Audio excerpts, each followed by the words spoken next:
खबर के साथ जमशेदपुर से इस वक्त की बड़ी खबर मिल रही है। जमशेदपुर पश्चिमी विधानसभा में राजनीतिक घमासान मचा हुआ है। स्वास्थ्य मंत्री के बगल में सरयू राय का बैनर लगा दिया गया है। बन्ना गुप्ता के बगल में यह बैनर लगाया गया है। सरयू राय का बैनर बन्ना गुप्ता के बगल में लगा दिया गया।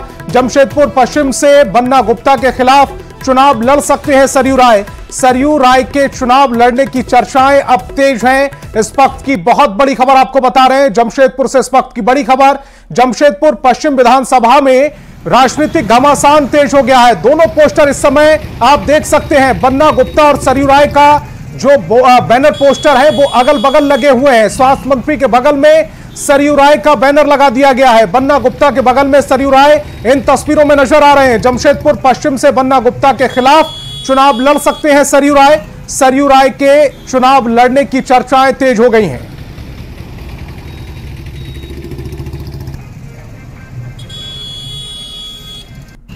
कुछ ही दिनों के बाद झारखंड में विधानसभा चुनाव की घोषणा होने जा रही है और लगातार चुनाव से पहले ही पूरे झारखंड में राजनीतिक घमासान छिड़ा हुआ है। वहीं दूसरी तरफ बता दूं कि झारखंड के 81 विधानसभा सीट में जमशेदपुर पूर्वी और जमशेदपुर पश्चिमी एक बार फिर हॉट सीट बनता दिख रहा है। जहां 2019 के विधानसभा चुनाव में सरयू राय ने अपने ही पार्टी के मुख्यमंत्री को जमशेदपुर पूर्वी में जाकर हराया था, तो अब जिस तरह बातें सामने आ रही है कि एक बार फिर जेडीयू का दामन थाम एनडीए के प्रत्याशी विधायक सरयू राय अब जमशेदपुर से अपना दावेदार की ताकत लगाएंगे और झारखंड के स्वास्थ्य मंत्री बन्ना गुप्ता को कड़ा मुकाबला देंगे। तो उसी तरफ अब दूसरी तरफ आप देख सकते हैं कि बैनर की वार जो है वो जमशेदपुर के पश्चिमी में देखने को मिल रहा है, जहां 5 सालों के बाद विधायक सरयू राय का पोस्टर जो है वो जमशेदपुर पश्चिमी विधानसभा के इलाके में देख सकते हैं कि लगाया गया है। जहां स्वास्थ्य मंत्री बन्ना गुप्ता एक तरफ है तो दूसरी तरफ जमशेदपुर पूर्वी के विधायक सरयू राय जो जेडीयू से पार्टी के विधायक आते हैं। और देखिए कहीं ना कहीं जमशेदपुर पश्चिमी में जब सरयू राय की ये पोस्टर लगी है तो अब राजनीतिक जो हलचल है वो लगातार जमशेदपुर पश्चिमी में बढ़ता जा रहा है और चर्चा का विषय बना हुआ है ये बैनर। जमशेदपुर पश्चिमी में 5 सालों के बाद विधायक सरयू राय का पोस्टर जैसे ही लगा तो कहीं ना कहीं अब राजनीतिक घमासान जो है वो छिड़ता जा रहा है। और जिस तरह बातें सामने आ रही है कि जेडीयू के दामन थामने के बाद अब वो एनडीए के प्रत्याशी के रूप में जमशेदपुर पश्चिमी के राजनीतिक मैदान में बन्ना गुप्ता के खिलाफ वो चुनाव लड़ेंगे। सरयू राय के बैनर ने एक बार साफ कर दिया है कि जमशेदपुर पश्चिमी में एक बार वो फिर बन्ना गुप्ता के खिलाफ चुनाव के मैदान में खड़े होंगे, मगर अब आने वाला समय ही बनाएगा कि जनता किस प्रत्याशी को अपना ताज पहनाती है। न्यूज़ 18 के लिए जमशेदपुर से आशीष कुमार तिवारी। अब आपको 3 दिन पहले का सरयू राय का वो बयान सुनवाते हैं जिसमें उन्होंने अपनी सीट से समझौता करने के संकेत दिए थे और कहा था कि एनडीए नेतृत्व अगर तय करेगा तो वे जमशेदपुर पूर्वी छोड़कर जमशेदपुर पश्चिमी से भी चुनाव लड़ सकते हैं। उन्होंने साफ कहा था कि वे बन्ना गुप्ता के खिलाफ भी चुनाव लड़ने को तैयार हैं। तो निर्णय करेगा तो मैं दूसरी सीट पर भी जा सकता हूं, मुझे कोई इसका एतराज नहीं है। मैं हठी नहीं हूं कि मैं अपनी ही सीट पर लड़ूंगा। उनके ऊपर छोड़ा है मैंने और वो तय कर देते हैं कि नहीं आपको पश्चिम में बन्ना गुप्ता के खिलाफ लड़ना है जाकर, तो मैं बन्ना गुप्ता के खिलाफ जाकर लड़ूंगा।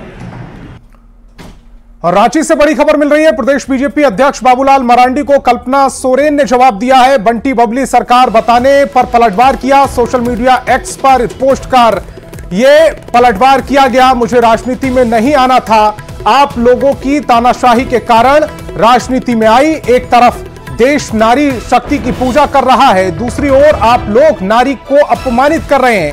कल्पना सोरेन ने लिखा है, मेरा नाम कल्पना मुर्मू सोरेन है। आदरणीय बाबूलाल जी, मैं हेमंत जी की पत्नी होने के साथ ही गांडे की महान जनता का प्रतिनिधित्व भी करती हूं। इससे पहले मैं एक शिक्षिका थी जिसे राजनीति में नहीं आना था, पर आप लोगों की तानाशाही के कारण मजबूरी में आना पड़ा। पर यह शर्म की बात है कि एक तरफ पूरा देश नवरात्रि में नारी शक्ति रूपा में मां दुर्गा की उपासना कर रहा है और दूसरी ओर आप एक नारी को अपमानित कर छोटी ओछी राजनीति कर रहे हैं। माता रानी से आपकी सोच, सद्बुद्धि एवं विचारधारा सुधारने की प्रार्थना करती हूं। और अब आपको बाबूलाल मरांडी की हेमंत सरकार पर की गई टिप्पणी सुनवाते हैं जिसमें उन्होंने गोगो दीदी योजना को लेकर हेमंत सोरेन और उनकी पत्नी कल्पना सोरेन का नाम लेकर कहा था कि बीजेपी की योजना से यह सरकार बौखलाहट में है और इन दोनों की हालत बंटी बबली जैसी हो गई है और सरकार पर लोगों को डराने धमकाने का आरोप लगाया गया था। गोगो दीदी योजना को भारतीय जनता पार्टी हम सब लोगों ने लाई है। उसी दिन से हम देख रहे हैं कि राज्य के मुख्यमंत्री हेमंत सोरेन जी और उनकी पत्नी पूरी तरह से बौखला सा गए। अगर आज हम कहें कि एक पिक्चर था बबली और बंटी कैसे लोगों को ठगते थे, तो हेमंत सोरेन के ऊपर सटीक वो बैठता है। और झारखंड में बीजेपी ने महिलाओं के विकास के लिए गोगो दीदी योजना शुरू कर दी है, जिसको लेकर जेएमएम प्रवक्ता मनोज पांडे ने बीजेपी के खिलाफ बड़ा बयान दिया। उन्होंने कहा ये फरेबी लोग हैं, झूठ बोलकर लोगों को मोहजाल में फंसाते हैं। योजना है कहां? कहीं है क्या? अस्तित्व में कहीं है? किसी को मिल गया क्या? 15 लाख भी मिला था अकाउंट में।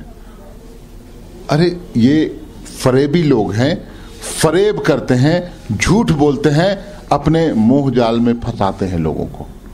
झारखंड का लोग अब बुड़बक नहीं है। वो जानता है कि हमारा रहनुमा, हमारा नेता कौन है, हमारे लिए किसने क्या किया और किसकी क्या सोच है। और अगली खबर धनबाद से है। झारखंड लोकतांत्रिक क्रांतिकारी मोर्चा के केंद्रीय अध्यक्ष जयराम ने विधानसभा चुनाव को लेकर प्रत्याशियों की दूसरी लिस्ट जारी कर दी है। 14 प्रत्याशियों के नाम की घोषणा कर दी गई। दूसरी लिस्ट में धनबाद, सिंदरी, टुंडी, बोकारो, मांडर, धनबाद, गांडे, कोडरमा, बरही, बरकट्टा, हजारीबाग, डाल्टनगंज, गोड्डा, खरसाबा के प्रत्याशियों का नाम शामिल है। हालांकि सिंदरी प्रत्याशी को लेकर पार्टी में विरोध चल रहा है। पार्टी के नेताओं का आरोप है कि पार्टी विरोधी काम करने वाले प्रत्याशी बनाया गया है। पहली लिस्ट में 6 सीट पर प्रत्याशियों की घोषणा की गई थी।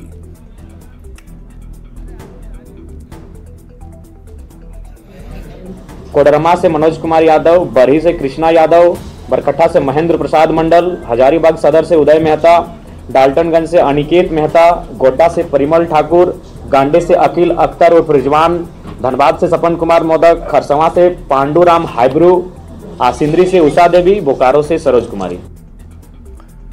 और झारखंड के डीजीपी अनुराग गुप्ता ने नशे के तस्करों पर नकेल के निर्देश दिए हैं। हजारीबाग में पुलिस अधिकारियों के साथ बैठक में डीजीपी ने कहा कि बढ़ते अपराध के बीच नशा भी एक बड़ा कारण है। ऐसे में पुलिस जब नशे के सौदागरों पर नकेल के लिए उनके तह तक जाएगी, सिर्फ गिरफ्तारी और नशे का सामान जब्त करने से काम नहीं चलेगा, बल्कि उसके नेटवर्क का भी पता लगाना होगा और वहां तक कार्रवाई करनी होगी।